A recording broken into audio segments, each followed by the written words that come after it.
ஆண்டவரும் இரட்சகருமான இயேசு கிறிஸ்துவின் ஈடு இணையற்ற நாமத்தில் அன்றன்றுள்ள அப்பம் வாசகர்களுக்கு எங்கள் அன்பின் வாழ்த்துக்கள். 2024 ஆண்டு ஜூன் மாதம் 11ஆம் தேதி செவ்வாய்க்கிழமைக்குரிய தின தியானம். இன்றைய தலைப்பு இருக்கிறவர். யாத்ராகமம் 3:14 சொல்கிறது, இருக்கிறவராகவே இருக்கிறேன் என்று மோசேயுடனே சொல்லி, இருக்கிறேன் என்பவர் என்னை உங்களிடத்துக்கு அனுப்பினார் என்று இஸ்ரவேல் புத்திரரோடே சொல்வாயாக.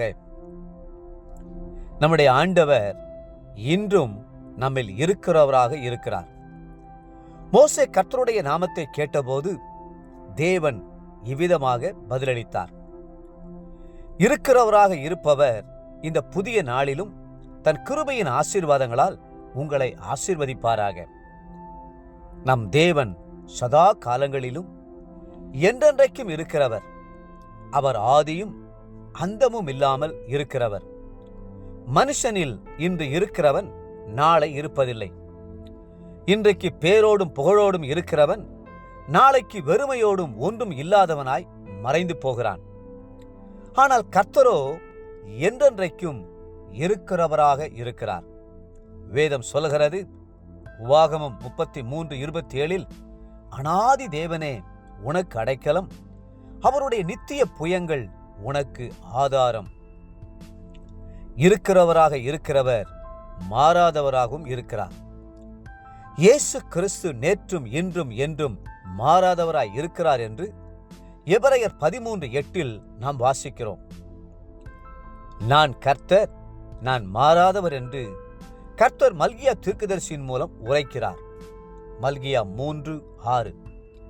கர்த்தர் மாறாத அன்போடும் மாறாத கிருபைகளோடும் கூட உங்கள் கரங்களை பிடித்திருக்கிறார்.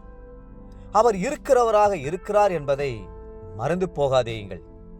வேதம் சொல்கிறது, யோவான் 13:1, இயேசு இவ்வுலகத்தை விட்டு பிதாவிடத்திற்கு போகும்படியான தம்முடைய வேளை வந்ததென்று அறிந்து தாம் இவ்வுலகத்தில் இருக்கிற தம்முடையவிடத்தில் அன்பு வைத்தபடியே முடிவு பரியந்தமும் அவர்களிடத்தில் அன்பு வைத்தார். அந்த அன்பு மாறாத நித்திய அன்பு. இருக்கிறவராக இருக்கிறவர் இனிமேலும் உங்களோடு இருப்பார். நான் உங்களுக்கு கட்டளையிட்ட யாவையும் அவர்கள் கைக்கொள்ளும்படி அவர்களுக்கு உபதேசம் பண்ணுங்கள். இதோ உலகத்தின் முடிவு பரியந்தம் சகல நாட்களிலும் நான் உங்களுடனே கூட இருக்கிறேன் என்று வாக்குத்தத்தம் செய்திருக்கிறாரே. மத்தேயு 28:20. யோசுவாவிடம், நீ உயிரோடு இருக்கும் நாளெல்லாம் ஒருவனும் உனக்கு முன்பாக எதிர்த்து நிற்பதில்லை. நான் மோசேயோடு இருந்தது போல உன்னோடும் இருப்பேன். நான் உன்னை விட்டு விலகுவதும் இல்லை, உன்னை கைவிடுவதும் இல்லை என்று சொல்லி இருக்கிறவராகவே இருந்தார். யோசுவா 1:5. அதுபோல நம்முடைய அருமை ஆண்டவர் நம்மோடு கூட கடைசி பரியந்தமும் இருக்கிறார். தாவீதோடு கர்த்தர் இருக்கிறவராகவே இருந்தார்.